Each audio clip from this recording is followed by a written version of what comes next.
Eh bien, bonjour à toutes et à tous. Je suis très honoré de votre présence parce que cette présentation sur la gestion locative en ligne, c'est la première présentation qui parle du sujet de la gestion locative depuis que le RENT existe en 2013, auquel je participe avec notre société. Et c'est vrai que ce n'est pas un sujet qui vient en premier lieu à l'esprit quand on parle de nouvelles technologies dans l'immobilier, dans les services, parce que il a une image un petit peu ancienne, un petit peu traditionnelle, et c'est vrai que comme beaucoup d'autres services immobiliers ou comme beaucoup d'autres secteurs, la mutation numérique n'a pas encore eu lieu, ou en tout cas elle est en train de se dérouler à grands pas, mais c'est vrai que c'est un phénomène nouveau. Alors je vous propose tout d'abord de regarder qu'est-ce que représente ce marché. On vient de le dire, c'est un marché important, c'est 7 millions de logements dans le secteur privé en France qui font l'objet d'un bail de location. C'est beaucoup, parce que par exemple en termes de comparaison, le logement social représente 3 millions de logements. Donc ça reste, et de loin, le premier portefeuille de location en France, dans le secteur privé. 7 millions de logements, ça fait un gros stock, ça fait un gros marché. 3 millions actuellement intermédiaires et 4 millions qui ne le sont pas. Alors qu'est-ce que ça veut dire? Par point de comparaison, on peut parler de la transaction dans laquelle les professionnels ont 65-70% de part de marché. En syndic de copropriété, 95%. Le reste étant fait, bien sûr, par des particuliers dans les deux cas. Ici, on est sur un marché qui est largement non intermédiaire pour les deux tiers, ce qui veut dire que c'est un terrain en friche, c'est un terrain à conquérir et c'est un danger d'ailleurs pour les acteurs en place, puisque les propriétaires et les locataires qui font partie de ces 4 millions de logements non intermédiaires ne sont jamais en rapport avec un professionnel. Et donc, on peut imaginer qu'à cet endroit-là, il y a une capacité pour des nouveaux acteurs de venir faire de la conquête. Ça représente 3,5 milliards de chiffre d'affaires. Alors, ça vaut le coup qu'on s'arrête un instant sur ce sujet-là. 3,5 milliards d'euros de chiffre d'affaires, d'après les garants comme Gallian. Une gestion locative produit 500 euros par an, en moyenne, d'honoraires de gestion. Donc ça ne concerne évidemment, ça concerne les 7 millions de logements qui, ramenés à 500 euros par an, font 3,5 milliards de chiffre d'affaires.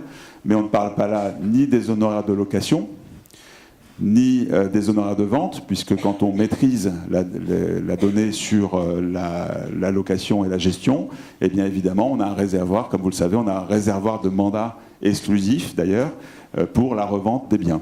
Donc en réalité, c'est un marché particulièrement sensible pour toutes les activités immobilières, et donc il faut le mettre au cœur des préoccupations si vous êtes professionnel ou si vous développez des services immobiliers.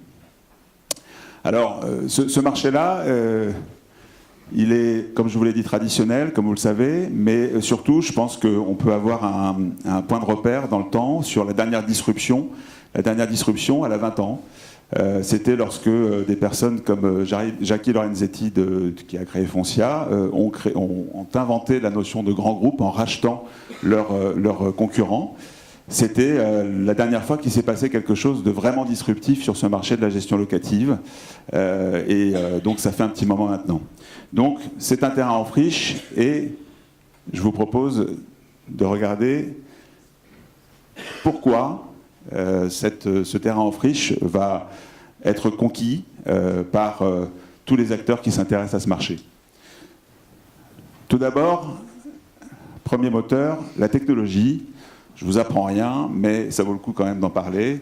La technologie, c'est à la fois le hardware et le software, c'est-à-dire la capacité de calcul, la capacité de stockage des données, qui est maintenant illimitée avec le cloud. Et puis, de l'autre côté, le software, c'est-à-dire la partie logicielle. Il y a de nombreux logiciels, de nombreuses briques de logiciels qui sont créées et qui permettent, assemblées entre elles, de créer des nouveaux services immobiliers. On peut parler par exemple de la visite virtuelle, on peut parler des états des lieux sur tablette, on peut parler de la digitalisation du bail de location. Toutes ces briques mises ensemble, suivant le choix que vous faites, va amener un service différent. Et c'est justement ce qui va être un moteur important pour le changement sur ce métier. La deuxième, c'est les données. Les données, qu'est-ce qu'on peut en dire? Eh bien, d'abord, elles sont nombreuses.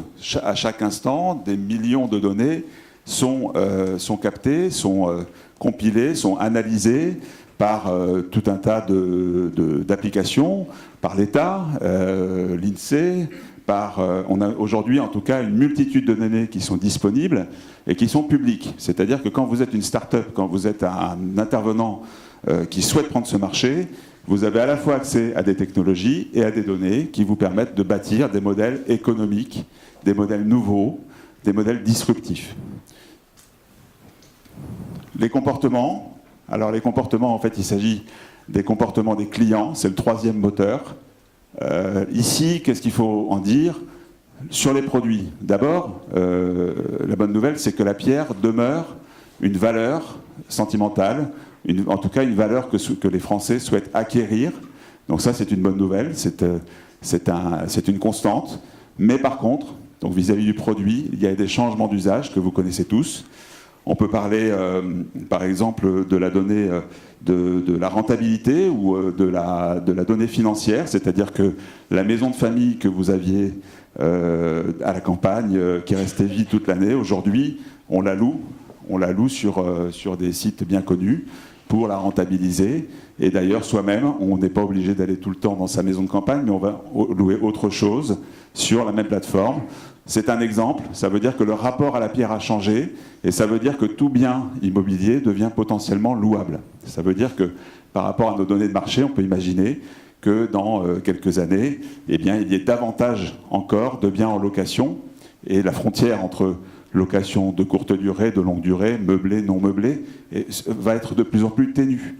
Ce qui veut dire que chaque bien immobilier en France est potentiellement un bien qui peut faire l'objet d'une gestion locative demain. Et enfin, vis-à-vis des modes de consommation, c'est très facile à comprendre. Les clients, nous, vous, vos clients sont baignés dans le numérique au quotidien. Ils ont l'habitude de changer d'opérateur téléphonique, ils ont l'habitude de changer de banque. Et donc, ils font ça en ligne et ils le font également aujourd'hui dans le cadre de la gestion locative où il y a des prises de décisions qui se font directement sur les moteurs de recherche. Alors un frein, la réglementation. Alors ça, c'est un sujet peut-être qui peut donner de l'espoir à tous ceux qui sont en place et qui se disent finalement oui, mais la réglementation française me protège, elle est complexe, c'est vrai.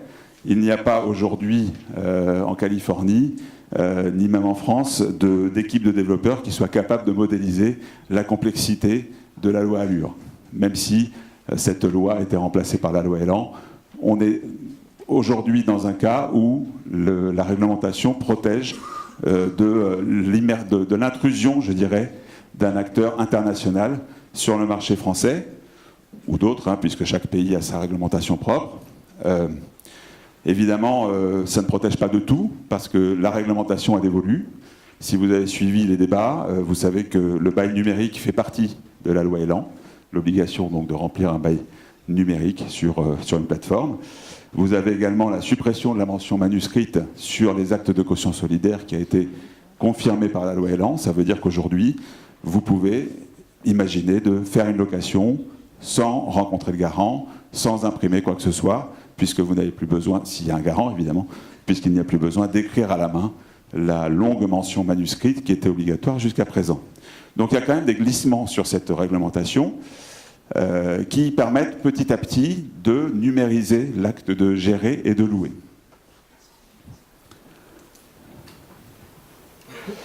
Alors, je vous propose qu'on s'intéresse aux acteurs qui sont finalement les personnes ou les entreprises qui sont capables demain d'aller conquérir ce marché. Les premiers auxquels nous pensons, c'est évidemment les GAFA. Alors, bon, les GAFA, ce sont les grandes entreprises que vous connaissez par cœur. Je vous en cite une que j'ai eu l'occasion de rencontrer, c'était au mois de mars, c'est Facebook. Facebook, le directeur Europe de Facebook, j'ai eu l'occasion de le rencontrer dans une réunion, et il vient me voir et me dit, écoutez, nous, Facebook, voilà, je vous montre ce qu'on a dans notre plateforme. Vous savez, c'est la marketplace. Je sais pas si, je suppose que vous connaissez la marketplace Facebook. Moi, je la connaissais pas bien à l'époque. Il montre ce petit bouton en bas à droite sur l'application, il me dit regardez, voilà, là aujourd'hui il y a des machines à laver, des voitures, mais nous on s'intéresse au logement. Et il me montre donc ce qui fonctionne aux États-Unis, c'est-à-dire que vous avez une immense offre géolocalisée de biens sur la marketplace Facebook. Et là, il me dit, bah, écoutez, c'est très simple, on s'intéresse à 3 marchés, l'Angleterre, la France, l'Allemagne. Pour nous, c'est ça, l'Europe. Bon, d'accord. Il découpe très large. Hein. Et on veut 1 million d'annonces tout de suite. Bon, on est au mois de mars. Le 15 septembre ou le 20 septembre, ils ont annoncé le lancement de la marketplace Facebook immobilier. Et si vous y allez, vous verrez que en fait, les offres qui sont dedans sont des offres de location. C'est-à-dire que cette personne m'a expliqué tout de suite, il m'a dit, vous savez, nous, ce qui nous intéresse en premier, c'est la location. La location parce que ça correspond évidemment au profil de nos utilisateurs, mais aussi c'est un marché qui est beaucoup plus fluide. C'est un marché où il y a beaucoup plus de mouvement que sur la vente. Et donc pour nous, c'est beaucoup plus intéressant que de faire de la vente. Voilà, c'est pour ça que je pense que c'est intéressant parce qu'évidemment, ce n'est pas de la gestion locative, c'est de l'offre immobilière de location. Ça veut dire que l'intermédiation peut se faire directement d'un utilisateur à un autre, sans passer par un professionnel. Et le business model, c'est de dire que les annonces qui sont dans la marketplace Facebook immobilier, en fait, seraient payante pour être en meilleure visibilité. Je ne sais pas si je m'exprime bien, mais l'idée c'est de dire voilà, c'est gratuit pour tout le monde, mais par contre si vous voulez mettre votre annonce un peu en valeur, eh bien vous allez payer une option supplémentaire, et ça évidemment ce sont les professionnels qui vont régler. Mais alors évidemment là on s'arrête à la location, mais il y a aussi d'autres intervenants. Prenez le cas de Airbnb. Airbnb aujourd'hui, une plateforme qui vous permet de réserver une location, de payer votre loyer pour la semaine que vous avez réservée, et puis qui vous permet également de faire votre check-out, check-in, etc., avec les différents services. Là, on parle maintenant d'encaissement de loyer. La loi arrive avec le bail mobilité. Le bail mobilité, c'est, la loi Elan, hein, c'est en fait la capacité de louer pour de plus longues durées des biens meublés. Voilà. Alors finalement, réfléchissons, où est la frontière entre la location meublée de courte durée, le bail le bail mobilité? Est-ce que demain, puisqu'il y a un encaissement de loyer, Airbnb ne devient pas de fait un gestionnaire immobilier en ligne? C'est une question. En tout cas, dans les villes, en particulier à Paris, ceux qui pratiquent ce métier savent très bien qu'il y a beaucoup de biens qui sont de plus en plus en location sur Airbnb. Et moi, je parle de gestion. Pourquoi? Parce qu'il y a un encaissement de loyer. Donc, s'il y a un encaissement de loyer, il y a acte de gestion. Les deuxièmes acteurs sont les grands groupes. Alors, les grands groupes, on les connaît tous. Ce sont des gens importants, ce sont des gens qui ont des moyens. Aujourd'hui, ils sont tous engagés dans des démarches d'open innovation.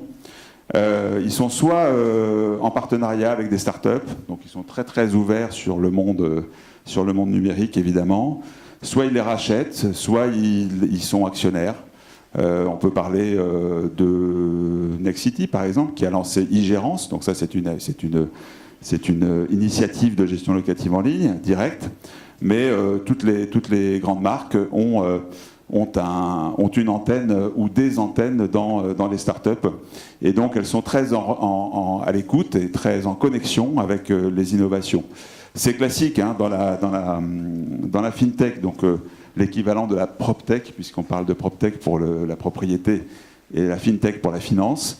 Vous avez des exemples à l'appel de sociétés qui sont comme par exemple Boursorama, qui appartient à la Société Générale, où vous avez encore bien d'autres exemples de sociétés qui sont en fait a priori disruptives et numériques et qui sont en réalité la propriété des grands groupes. Et puis en troisième lieu, eh bien évidemment les startups. Alors les startups, écoutez, on les a comptées, elles sont à peu près 400 aujourd'hui. 400, c'est beaucoup. Ce sont des sociétés qui ont pour la plupart moins de 2 ans d'existence.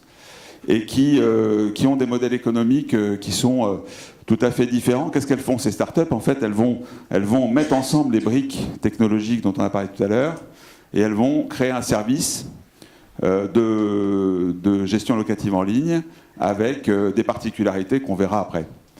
Ces startups, bien sûr, on peut les traiter par le mépris ou ne pas les traiter du tout.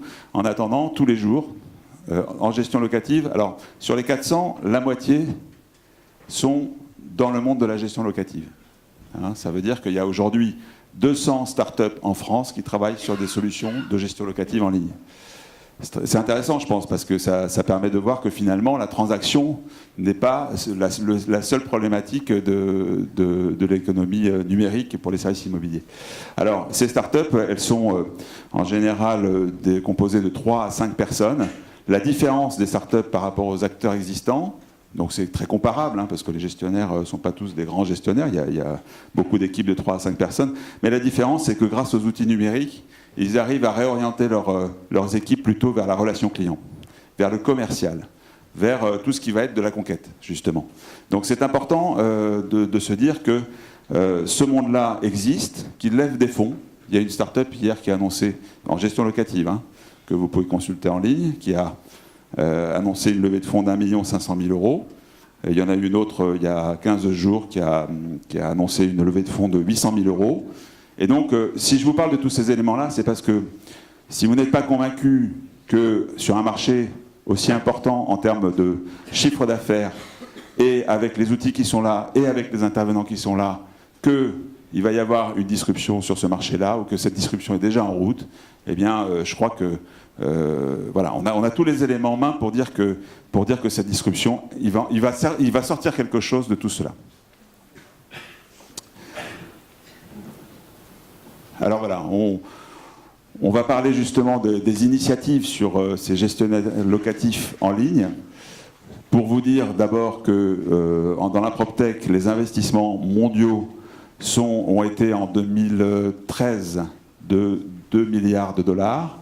En 2017, ils étaient de 12 milliards de dollars. Et on estime qu'en 2020, ils seront de 20 milliards.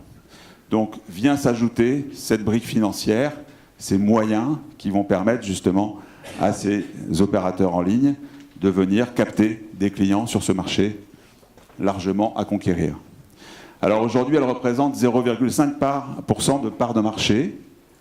C'est pas beaucoup, ça ne nous impressionne pas encore, nous, acteurs en place, vous, peut-être, acteurs en place, mais c'est une donnée qui est en très forte progression avec une conquête importante. Alors c'est à comparer à l'érosion qu'on peut avoir sur les portefeuilles traditionnels, où on a des propriétaires qui partent, parce que voilà, ils partent pas tous, mais c'est l'érosion naturelle d'un portefeuille, avec dans la durée, les reventes, etc. Et puis vous avez en contrepartie une captation de nouveaux clients qui se tarit un petit peu. En tout cas, beaucoup de professionnels en place font ce constat qu'il est difficile de remplacer les lots qui partent. Alors que dans les startups, comme chez nous par exemple, il y a une très forte captation de nouveaux clients, ne serait-ce que sur le neuf, puisque, comme vous le savez, il y a 100 000 logements neufs chaque année construits en France, et beaucoup qui sont livrés dans le cadre des lois de défiscalisation, et donc qui sont soumis à la location. Donc les effectifs sont équivalents à ceux des acteurs existants, je vous l'ai dit, avec une orientation plutôt commerciale, plutôt conquête et aussi plutôt technologique. Elles ont en général un profil hybride. Qu'est-ce que ça veut dire? Ça veut dire qu'elles s'adressent en même temps aux professionnels et aux particuliers. Il n'y a plus de frontières aujourd'hui entre proposer un service de gestion à un particulier directement pour lui proposer le service de gestion locative en ligne et celui qu'on va proposer à un professionnel. Et enfin, alors là c'est peut-être justement un sujet un petit peu sensible dans la gestion locative, c'est très bien la gestion locative en ligne, sauf que comment je gère à distance? Comment je gère un état des lieux? Comment je gère une entrée de locataire ou une sortie?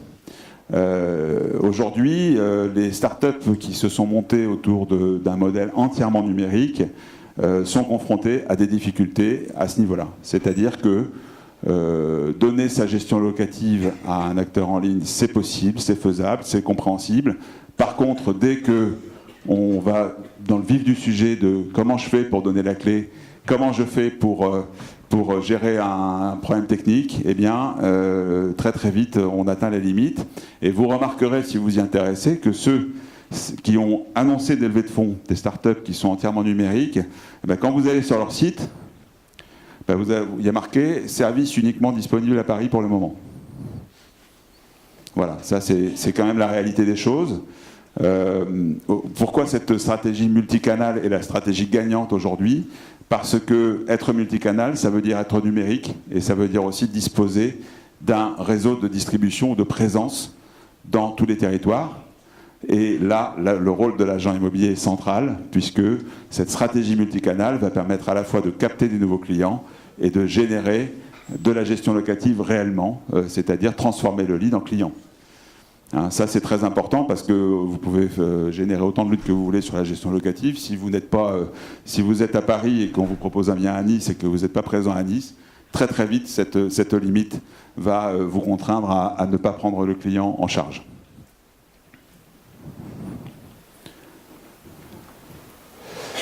Alors là, je voulais vous donner quelques techniques de ces startups, comment justement elles répondent à ce problème de présence terrain et comment elles répondent à toutes les demandes. Parce qu'on aurait trop vite fait de dire oui, bah, si on n'est pas sur le terrain, de toute façon on ne peut pas prendre de gestion, donc c'est pas possible. Eh bien, ce que pratiquent les startups, c'est le séquençage. Le séquençage, c'est le fait de diviser le travail. C'est-à-dire que vous prenez une part mais pas l'autre.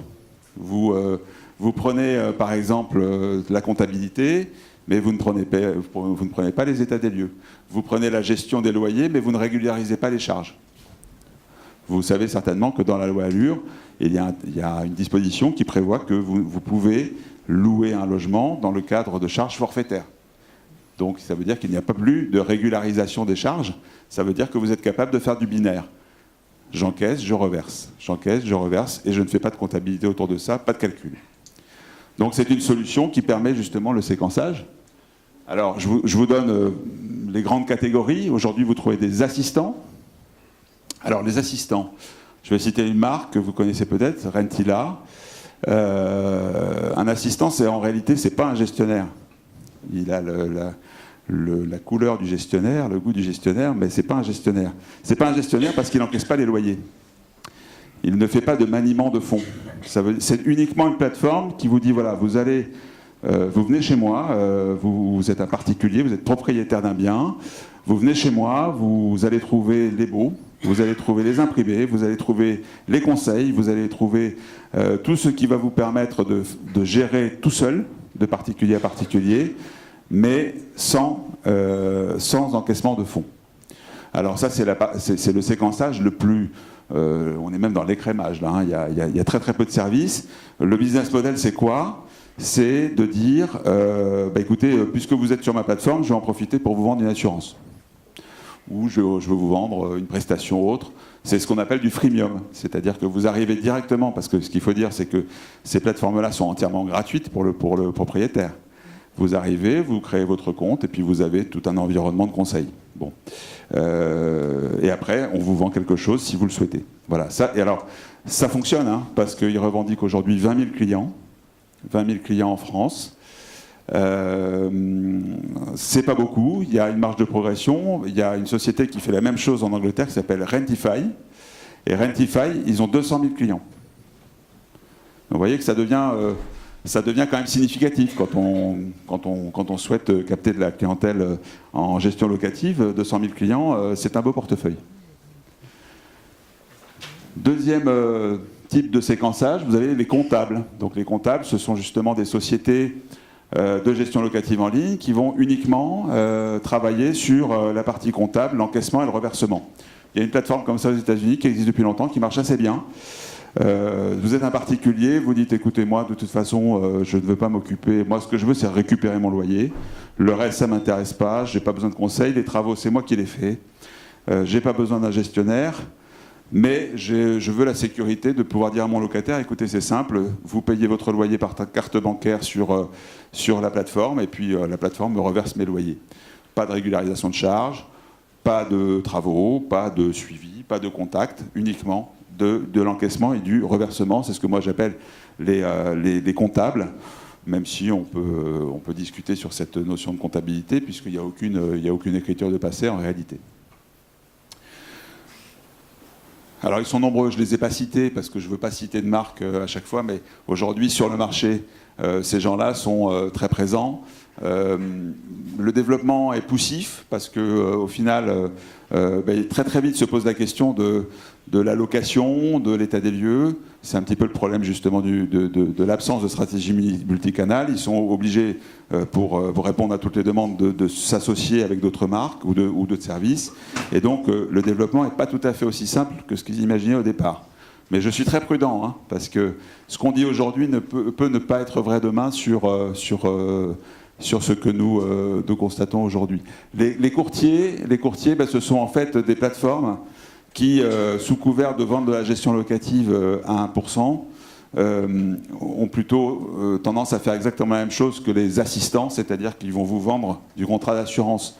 Et si vous vendez un contrat d'assurance GLI à 3, 4, 5%, puisque vous adressez à une clientèle de particuliers, votre travail, c'est de leur dire, écoutez, surtout, ne prenez pas de gestionnaire, puisque ça ne sert à rien. Par contre, nous, on vous fait une gestion très économique. Mais par contre, si vous voulez une assurance soignée à payer, on va vous la faire payer 4%, 5%. Bon. C'est une façon de vendre ce service. La finalité, qu'est-ce qu'on peut tirer du séquençage, c'est qu'il n'y a plus de modèle unique en gestion locative. Et il faut se poser la question, quand on a un acteur en place, de dire est-ce que moi-même, en tant que gestionnaire traditionnel, proposant un service de gestion dans le cadre d'un mandat de gestion complète à 7 ou 6%, est-ce que je réponds vraiment à toutes les demandes de tous les types de clients, à tous les profils? Est-ce que mon travail, ce n'est pas finalement de dire, bien, aujourd'hui, mon offre, elle doit être adaptée à toutes les demandes et elle doit suivre un petit peu le séquençage, c'est-à-dire de dire, écoutez, moi, je vais faire, par exemple, pour les travaux, je ne m'occupe pas des travaux, mais je m'occupe de la comptabilité. Voilà, c'est un exemple. Tous ceux qui ont l'expérience de la gestion locative savent très bien que c'est un des sujets un peu touchy avec les propriétaires, c'est, oui, je vous donne ma gestion, mais s'il y a des travaux.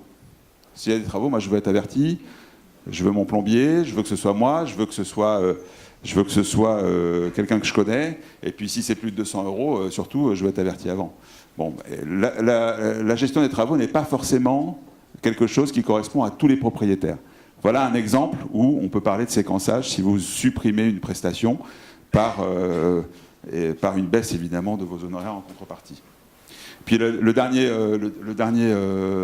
cas dont je peux vous parler, c'est le matching. Alors le matching, ce sont des sociétés, là aussi, qui sont sur le marché, qui sont bien connues, qui prennent le problème à l'envers, qui disent, écoutez, voilà, nous, on va gagner de la gestion comment? Eh bien, tout simplement en captant des locataires et des propriétaires. Comment on les capte? Eh bien, on va inciter les locataires à venir déposer leur dossier chez nous. On va étudier leur solvabilité, on va garantir que tous les papiers qui sont donnés sont bons. Et on va ensuite inciter les propriétaires à venir en disant, écoutez, venez chez nous parce que c'est chez nous que sont les meilleurs locataires. Voilà. Là non plus, je ne citerai pas de nom, mais je pense que tout le monde connaît ces sociétés-là. L'état du développement, il est relatif. Ça ne fonctionne pas forcément très bien pour une raison qui, à mon avis, est très simple, c'est que l'idée est bonne, hein, mais la base, c'est d'avoir du lead, c'est d'avoir du trafic sur sa plateforme. Aujourd'hui, faire émerger une marque sur ce type de modèle, c'est compliqué. Ou alors, il faut avoir beaucoup d'argent à mettre dans la communication. Je vais vous parler ensuite de deuxième technique que tout le monde connaît bien, c'est le repackaging. Alors le repackaging, c'est de nouveau, c'est montrer qu'on fait partie du nouveau monde. Ça marche à tous les coups, hein, ça marche même aux élections présidentielles. Il y a l'ancien monde et il y a le nouveau monde. Bon, l'ancien monde, c'est les acteurs en place, évidemment, vous l'avez compris. Puis le nouveau monde, ce sont justement un certain nombre de startups qui arrivent sur le marché, mais qui en réalité sont des gestionnaires. Hein. Ce ne sont pas des agents numériques, hein, ce sont des gens qui font de la gestion locative. Alors, les marques, il y a beaucoup d'exemples à vous donner. Je vais vous citer une marque, par exemple. Il y a une plateforme de gestion qui s'appelle Wheezy. Voilà, c'est conceptuel. Dans l'immobilier, il y en a une qui s'appelle LIMO, L-Y-M-O, que vous connaissez peut-être. Après, écoutez, le repackaging, c'est pas réservé aux nouveaux intervenants. Ça peut être aussi quelque chose qui touche une entreprise existante. Rien n'empêche, quand on s'appelle cabinet Intel Immobilier, etc., et que finalement on est un petit peu catalogué ancien monde, rien n'empêche de faire sa mutation et de faire évoluer sa marque. Un exemple le plus connu, c'est la SNCF. Si une institution comme la SNCF est capable de changer de nom pour s'appeler Oui, eh bien, je pense qu'un gestionnaire est capable de changer le nom de sa marque, parce que c'est vrai que ça fonctionne, ce repackaging de marque, il faut apparaître nouveau. Après, il y a un exemple qui est, à mon avis, assez intéressant, c'est qu'il ne faut pas se tromper. Il y a une start-up de matching immobilier qui s'appelle Knock, je ne sais pas si vous connaissez, qui finalement s'est retrouvé un peu embêté, parce que c'est là où il faut faire attention, il faut maîtriser ce repackaging, parce que s'appeler Knock, c'est bien, mais le problème, c'est d'abord, après, c'est d'être référencé, vous savez, en SEO, en référencement naturel, c'est pas évident d'émerger. Et alors, il se trouve qu'il y a un film qui s'appelle Knock, je ne sais pas si vous le connaissez, qui est sorti. Et donc, cette start-up s'appelant Knock, elle était toujours en 4e page, elle n'arrivait jamais à émerger sur son nom. Donc ça, elle a été obligée de changer de nom. Donc ça, c'est le mauvais exemple du repackaging. Il faut faire très attention quand on touche à sa marque, parce qu'il y a quand même derrière des problèmes de SEO, c'est-à-dire de référencement naturel. Quand vous portez un nom qui n'a rien à voir avec votre métier, c'est très compliqué. Les offres, repackager les offres, c'est mettre en pratique ce qu'on a dit sur le séquençage. C'est-à-dire que une offre de gestion locative aujourd'hui, encore une fois, est-ce que quand on a comme seule offre un mandat de gestion complet, est-ce que vraiment on répond à tout? Est-ce que vraiment on match avec ce qu'attendent nos clients dans une économie dans laquelle on ne paye que ce que l'on consomme, dans laquelle on choisit les services qu'on prend? Voilà, donc repackager les offres, c'est très important. Et enfin, ça c'est la technique qu'adoptent la plupart des startups aujourd'hui qui arrivent sur nos marchés, c'est la disruption. Alors la disruption, c'est pas très agréable, en tout cas pour les autres, c'est faire partie du nouveau monde en écrasant l'ancien. C'est de dire, écoutez, les agents immobiliers sont trop chers. Ça, c'est ce qu'on entend tous les jours en ce moment. Les gestionnaires font pas leur boulot, ils sont pas honnêtes. Nous, par contre, on est vraiment, vraiment très bons, on est très forts, on est nouveaux, on est tout à fait différents. Voilà. Alors, la disruption, c'est ça. Moi, c'est évidemment quelque chose que j'apprécie pas particulièrement, vous non plus, j'imagine. Mais c'est une technique qui fonctionne assez bien. Il y a 2 semaines de ça, vous avez un buzz qui a été créé par une société de gestion locative en ligne, dont je tairai le nom parce que ça vaut pas la peine, et qui a fait le buzz en disant les agents immobiliers sont trop chers. Ils ont sorti une étude, ils ont envoyé ça à tous les journaux de Paris. Et puis derrière, il a fallu lutter pendant une semaine pour expliquer que non, les agents immobiliers n'étaient pas si chers que ça. Et quand vous allez sur la plateforme de cette société, eh bien vous apercevez que ces tarifs de gestion sont à 8,9%. Voilà. Alors voilà comment on pratique la disruption. Et je pense qu'il faut lutter pied à pied, d'abord parce que c'est pas réservé aux autres, hein, on peut se repackager, on peut paraître plus moderne, on peut paraître faire partie du nouveau monde, mais parfois eh bien, on subit des attaques et on n'est pas obligé non plus de taper sur ses confrères alors qu'on a soi-même une carte de gestion, une garantie financière et qu'on pratique le même métier en réalité. Alors je voulais faire un petit focus sur la transformation des offres. Il y a beaucoup de solutions. Mais surtout, il y a des principes. Alors, c'est les principes du web aujourd'hui, c'est le marketing digital. Il est construit autour de ces mots-là. La simplicité, c'est essentiel. La simplicité dans la relation client, la simplicité dans par exemple, le service comptable qui n'est joignable que le mardi matin de 9h à midi et le jeudi matin de 9h à midi, ça marche plus. Aujourd'hui, la simplicité, elle est dans la relation client. Elle est dans la façon dont j'ai accès à mes comptes. À tout niveau, la simplicité doit être une ligne de conduite dans le marketing digital. Ça fait partie des fondamentaux. Le deuxième mot, c'est transparence. Transparence, c'est le fait, par exemple, qu'on a une comptabilité à jour et qu'on la publie. C'est la banque en ligne appliquée à la gestion locative. Je ne vous apprends rien. C'est vrai qu'aujourd'hui, la plupart des sociétés de gestion ont un accès client qui leur permet de suivre leurs comptes et leurs documents, parce que ça ne concerne pas que les comptes, ça concerne aussi la numérisation des documents. Eh bien, la transparence fait partie des offres qu'on doit, ou des valeurs en tout cas, qu'on doit véhiculer au travers des offres. Et enfin, l'humanité, alors évidemment, sujet bateau peut-être, mais en tout cas important. L'humanité, c'est de comprendre, c'est d'être en phase avec son client, c'est d'être en phase avec son propriétaire. Voilà. Je vous donne un exemple. La semaine dernière, j'ai pris en gestion un immeuble à Paris, dans le 16e.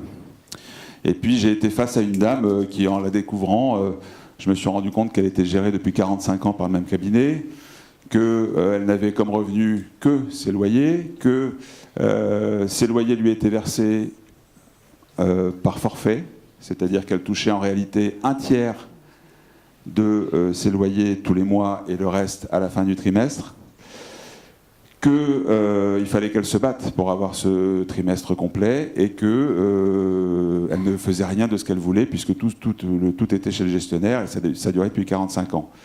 Et à la fin, vous vous apercevez que cette dame-là, en fait, elle est endettée jusqu'au cou parce qu'elle n'a que ces revenus-là pour vivre et qu'elle n'en bénéficie pas.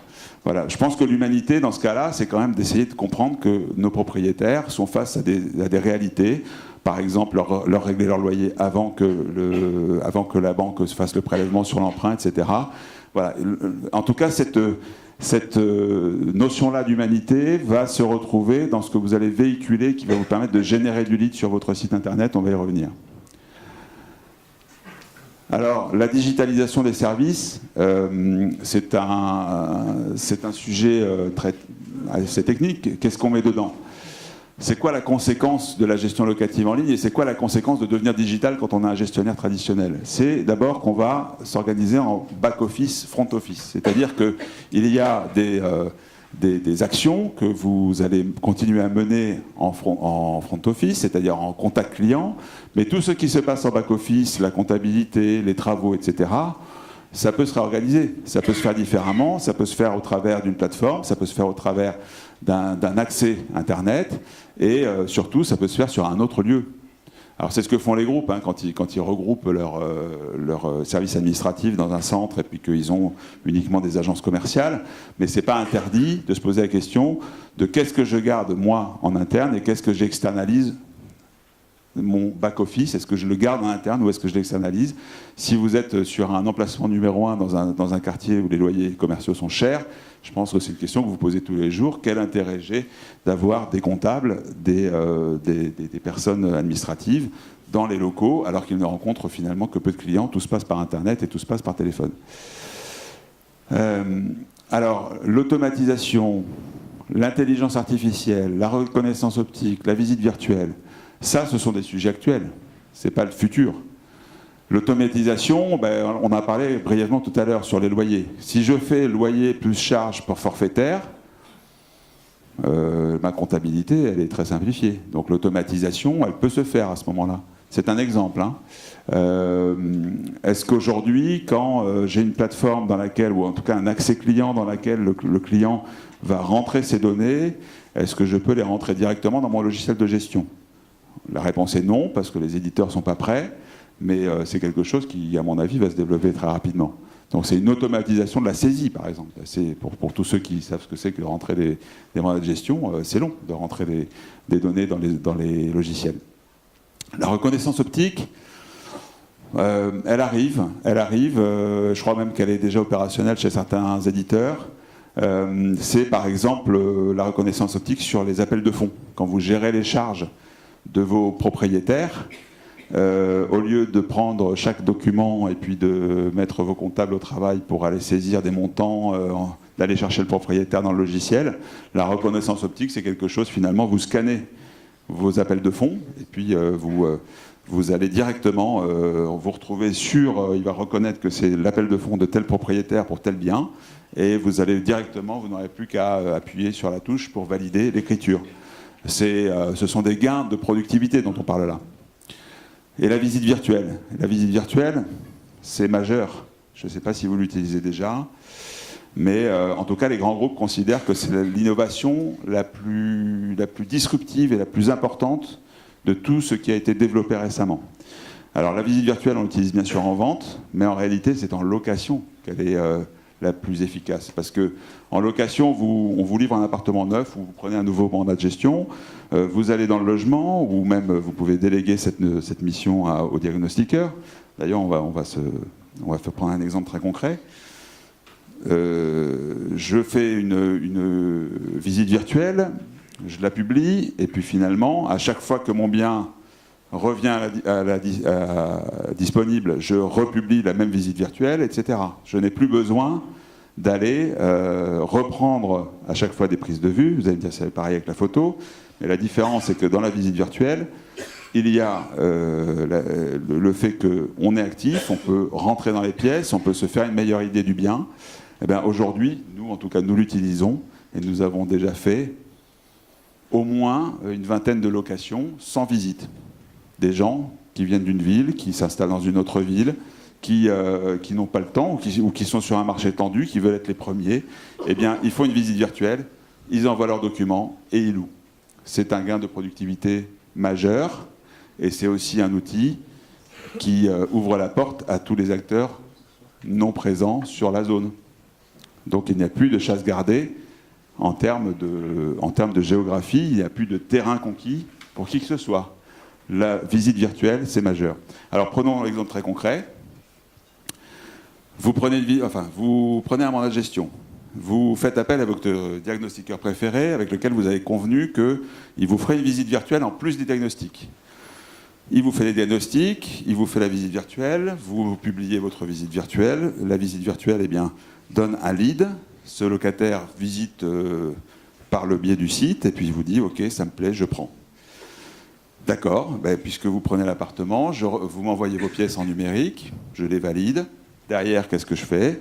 Je rédige un bail numérique, je lui propose l'état des lieux tablette que j'ai fait faire à mon diagnostiqueur quand il est venu, au début, et je lui dis de toute façon, vous savez, je n'ai pas besoin d'être présent à la remise de clés parce que vous avez 10 jours pour contester votre état des lieux d'entrée. Et vous finissez évidemment par lui remettre les clés ou lui faire livrer ou utiliser une clé numérique, ce qui existe déjà mais qui n'est pas utilisé. Et vous avez fait une location sans quitter votre bureau, sans imprimer un papier, surtout si vous utilisez un module de paiement carte bancaire pour lui faire payer son dépôt de garantie et son loyer. Voilà concrètement ce que apporte le numérique et les services et les briques, la combinaison des briques, pour changer notre métier de gestionnaire locatif. Il faut bien en avoir conscience.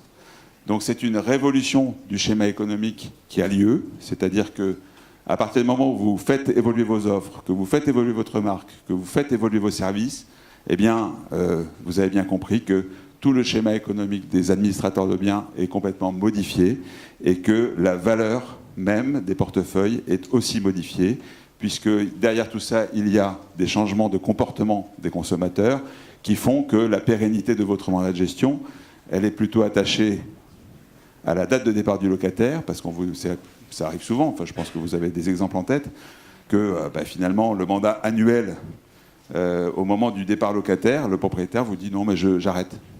Je récupère, je vends, je loue tout seul. » Voilà. Eh bien, ces nouveaux usages-là font que les schémas économiques des administrateurs de biens sont complètement transformés. Alors, comment les plateformes, comment les acteurs du numérique font de la conquête, et comment d'ailleurs tous les acteurs traditionnels peuvent faire exactement la même conquête, c'est d'abord prendre conscience qu'il faut être là où se trouvent nos bailleurs, c'est-à-dire sur Internet. 90% des projets se démarrent sur Internet. Les experts Google vous disent que non seulement c'est un parcours digital, mais que c'est aussi un parcours heurté, c'est-à-dire que on va commencer par regarder ce qui se passe, être en recherche. Je disais, voilà, j'ai un bien à gérer à Toulouse.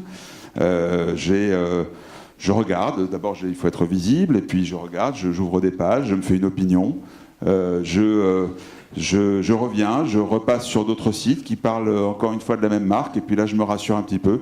C'est ça un parcours heurté, hein, c'est le fait qu'on ne prend pas une décision en one shot quand on est sur Google en train de chercher un service, ou un produit d'ailleurs. C'est un parcours libre, c'est-à-dire que, voilà, je vous en ai parlé, aujourd'hui un propriétaire, il change de prestataire, il change de gestionnaire, il change de contact, il se lasse vite, il est habitué, de toute façon il change de prestataire pour sa ligne téléphonique, il change de banque aussi, donc il est libre dans ce parcours. Voilà, ça ce sont les grands principes du parcours digital. Donc l'enjeu c'est générer du lead. Alors c'est facile à dire, hein, faire venir beaucoup de monde sur votre site internet c'est plus compliqué que ça. Comment? D'abord, la visibilité. Quand je tape gestion locative Nantes, si je suis agent immobilier à Nantes, est-ce qu'on me trouve? Ça, c'est essentiel. Si on ne vous trouve pas, il y a une autre façon de le faire, c'est en payant du display, en payant du AdWords. Mais aujourd'hui, il faut savoir que le tarif moyen sur AdWords, sur les mots-clés gestion locative, c'est 2 € le clic. Donc, ça coûte cher. Hein, ce n'est pas quelque chose qui se fait comme ça, mais en tout cas, ça se travaille, la visibilité, le SEO, c'est-à-dire le référencement naturel. Ensuite, le sentiment de proximité, ça c'est important. Ça veut dire que, alors pourquoi je vous parle de cette notion, c'est parce que l'année dernière, Capgemini a fait une étude d'opinion sur transformer le lead en client.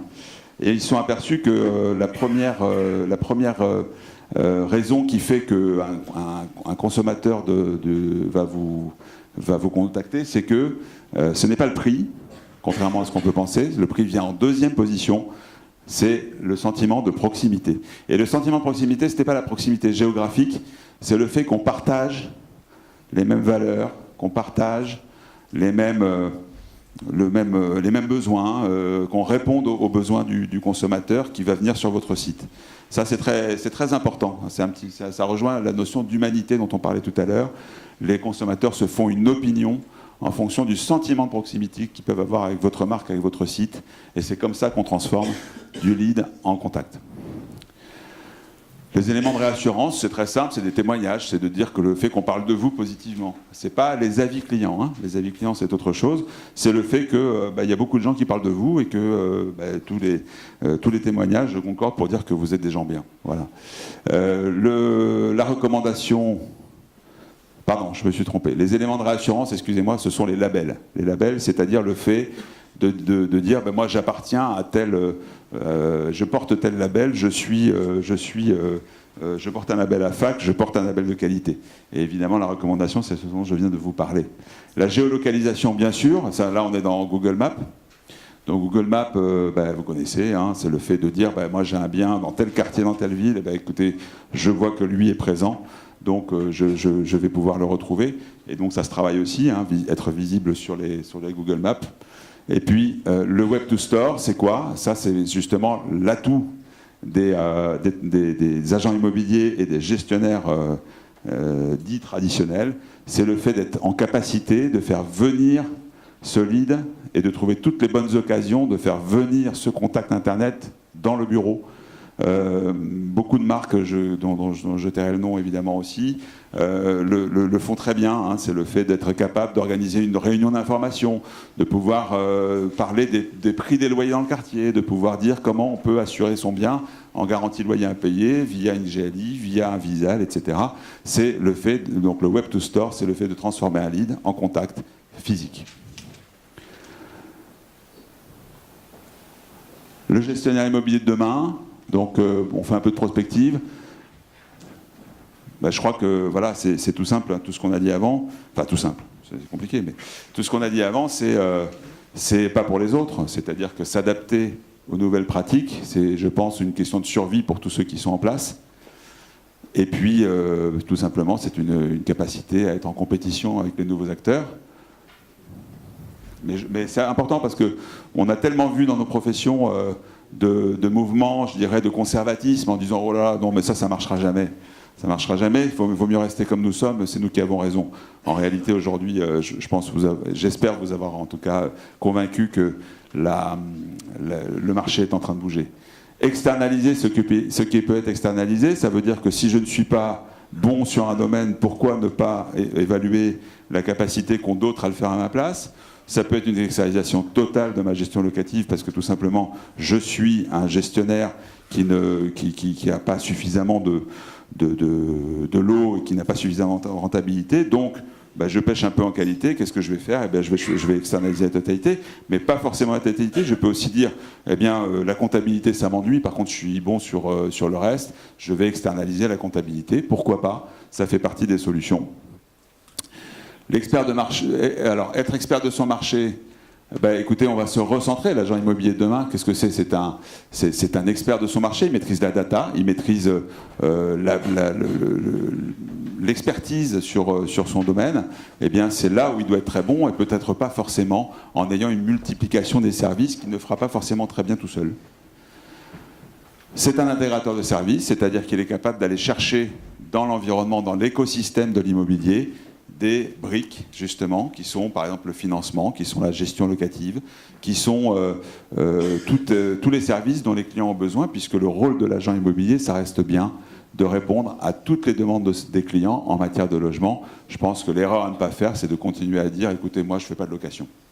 Moi je fais de la vente, je ne fais pas de location, ou moi je fais de la location, mais je ne fais pas de gestion. Parce que c'est embêtant. Par contre, vous pouvez aller voir la grande marque à côté, là, ils font de la gestion, hein, ils font ça très bien. Le problème, c'est que vous envoyez vos clients vers des concurrents.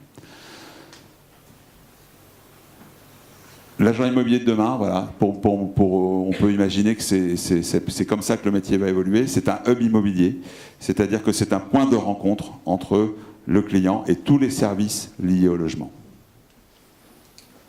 Voilà, c'est terminé. Je ne sais pas si j'ai été trop long ou pas. En tout cas, je vous remercie.